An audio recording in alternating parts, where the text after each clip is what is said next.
My name is Tony Pacelli, and this is my ghost story.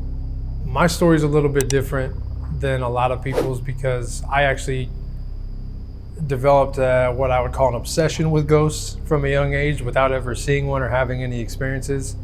I was a bit of a TV nut, so I watched all of the ghost shows and always got into spooky stuff. It was kind of just natural for me, but I'd never had an experience.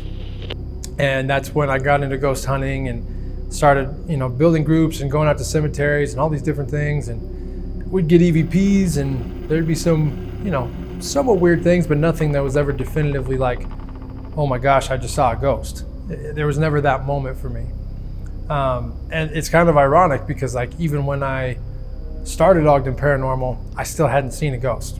I'm sitting here telling people that ghosts are real and arguing with people on the side about my hobby and why I believe it's a real thing.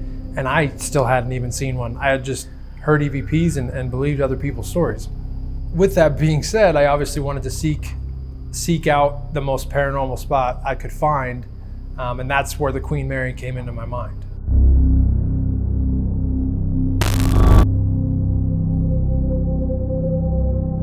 Being the weirdo that I am, for my birthday, I think it was about 3 years ago now, I wanted to go to San Diego in general, just because I love warm weather, but while we were out there, I also wanted to go to the Queen Mary for the first time in my life.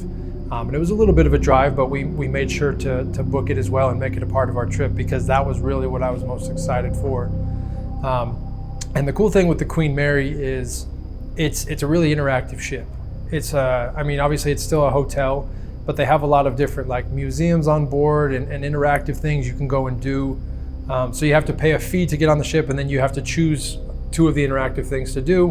And naturally, we chose both of the paranormal pieces. And the first weird thing that happened didn't even happen to me. It happened to my fiance, Kenzie. We were walking through the bottom of the ship and part of the interaction. We were at the back of the group, and out of nowhere, she grabs her face and kind of yelps out. And I look over, and she actually has a red blood mark right underneath her eye.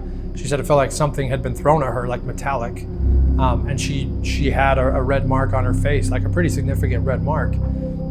And where we're at in that ship, there shouldn't be anything flying side to side. You're basically on a boardwalk over the top of the caved or curved portion of the bottom of the ship. So it's not like we're standing in small rooms or short ceilings. So we both thought that was a little weird, but kind of just brushed it off. It's an old ship, maybe just a piece of debris fell off the ceiling or something.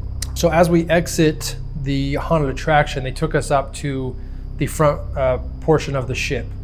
We started talking to the guy that led us through the tour a little bit, asking him some questions about the paranormal things, and he's like, and if you guys want, through this door right here, it takes you to the outside front part of the ship where a lot of people like to take pictures of the city and really cool pictures of the ship. So Kenzie and I proceeded outside. Long Beach is just across the harbor in the bay, so we were taking a lot of pictures. Everything felt normal. Nothing felt weird, nothing felt off.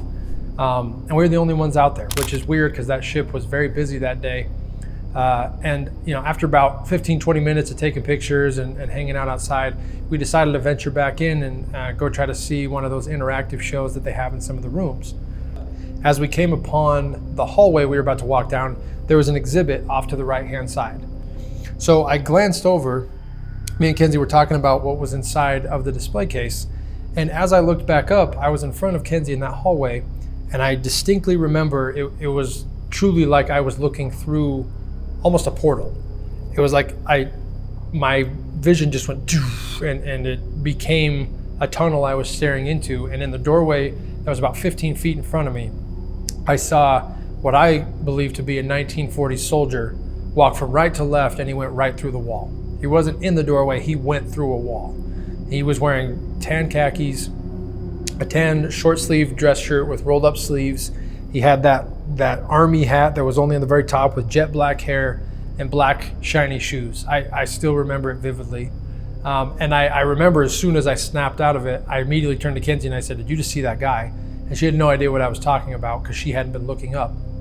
And that's when my body started to set into that mode of, what the hell did I just witness? What the hell did I just see? And that's when the hair on your arm starts to raise up and you start to go in almost, not a panic mode, but your adrenaline is pumping. And so the first thing I did is I ran through the door and I started grabbing random strangers by the shoulder, asking them, did you just see this guy? And I would describe him. Did you just see this guy? Did you just see this guy? I'm sure everybody in the room thought I was crazy. Only a couple of people actually stopped to ask me what the hell I was talking about. But after interviewing as many people as I could in that stairwell area, nobody had seen anybody. There was nobody else standing in there that matched the description. And upon inspecting where he walked, the only way he could have walked the path that I saw him walk, he would have had to have gone through the wall. So the fact that it ended up being on my birthday and my birthday trip and unexpected like that, it's kind of just a silly coincidence. But for me, it was kind of like a perfect cap to this whole journey that I've been on with the paranormal. It's like I said, for the longest time, I've never had my experience.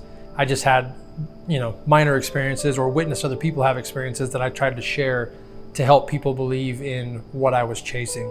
But that day was kind of like the stamp of approval for me of like, okay, what I'm doing is real. What I'm chasing after is real. People's stories are real. That's why I want to chase after it more, to try to show everybody that this isn't crazy, because I've seen it.